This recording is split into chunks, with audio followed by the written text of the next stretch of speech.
రెక్కలు పట్టుకుని యేసు ప్రభు దేవుడు నీ సమస్య నుంచి విడిపించగలడు, ఆయన విమోచకుడు రక్షకుడు అని నీవు సువార్త ప్రకటించినటువంటి దినాలు అవన్నీ అవసరమే.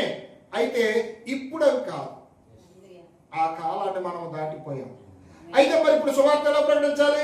ఇప్పుడు అదే విధంగా నువ్వు వెళ్తే ఇక్కడ మనం ఎక్కడ చూసినా ఏం కనబడుతుంది? ఇప్పుడు సమస్య నువ్వు సువార్తలు అదే విధంగా నువ్వు వెళ్ళిపోయినప్పుడు ప్రతి చోట ఇప్పుడు దుష్టుడు ఏం చేస్తా ఉన్నాడు? వ్యతిరేకత చూపిస్తున్నాడా లేదండి? అడుగడుగునా వ్యతిరేకత చూపిస్తున్నాడా లేదా? ఎక్కడికి వెళ్ళినా నీవు పూర్వపు విధానంలో నువ్వు వెళ్ళినప్పుడు అడుగడుగునా ఏమి కనబడుతుందండి? వ్యతిరేకత కనబడుతుంది. అంటే ఇప్పుడు ఒక మాట అనుకుందాం, ఆ విధంగా సువార్తకి వెళ్ళినప్పుడు వ్యతిరేకత వచ్చి అనేక మంది సువార్త చేస్తున్నటువంటి వాళ్ళని అడ్డగిస్తూ ఉన్నారు. మరి దాని వెనక దేవుని చిత్తం ఉందంటారా లేదంటారా? మా చెప్పాలి, దాని వెనక దేవుని చిత్తం ఉందా లేదా?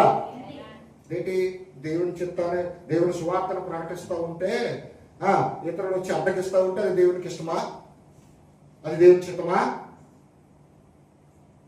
ఇటమా చెప్పండి. నీ సువార్తకి నువ్వు కరపత్రాలు పట్టుకుని చక్కగా బైబిల్ పట్టుకుని సువార్తకి నువ్వు బోధిస్తూ ఉంటే దుష్టుడు నీకు ఎదురుపడి ఏదో విధంగా నేను అడ్డగించి నేను అవమానపరుస్తూ ఉన్నాడు, సువార్తను ప్రకటించకుండా అడ్డగిస్తూ ఉన్నాడు. దేవుడు వాక్యం జరగవస్తుంది, ఖచ్చితంగా నువ్వు సువార్త ప్రకటించాలి, అంతేనండి. బయటికి వెళ్ళి ప్రకటిస్తే వాడు అడ్డగిస్తున్నాడు. మరి ఏం చేయాలి ఇప్పుడు నువ్వు? వాడు అడ్డగిస్తున్నాడని నువ్వు మానేయాలా?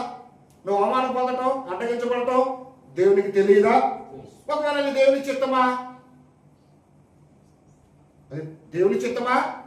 దేవునికి తెలియదా? ఏమనుకుంటున్నారు? హల్లెలూయా, ఏదో చెప్పండి అమ్మా, దేవునికి స్తోత్రం. హల్లెలూయా. మౌనం ఉంటే ఎలాగా? ఏదో ఒకటి చెప్పాలి. ఎందుకంటే ప్రతి విషయాన్ని, కొన్ని విషయాలైనా మనకు అర్థం కాకపోతే మనం ఎందుకు భక్తి చేస్తున్నామో అసలు మనకు అర్థం కాకపోతే చేసే భక్తి అంతా వ్యర్థమే.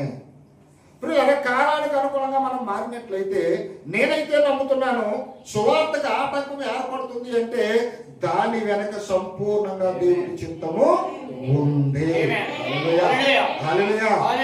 ఎక్కడ చూసినా అలాగా ఇలాగా రొమ్ము కొట్టుకుని ఏడుస్తూ రకరకాలుగా బాధలు పడుతూ ఉన్నారు. క్రైస్తవులందరూ కూడా బాధలు పడుతున్నారు. శాఖల వారందరూ ఐక్యంగా కూడగట్టుకుని వ్యతిరేకంగా పోరాటం చేద్దామని నిలుచుకుంటున్నారు. అయితే మరి దేవుని చిత్తం ఏంటి? దేవుని యొక్క లేఖనం చదివిస్తా ఉంది ఏమని? మీరు ఈ రొట్టెని తిని ఈ పాత్రలో తాగునప్పుడల్లా ప్రభువు వచ్చే వరకు ఆయన మరణంలో మీరు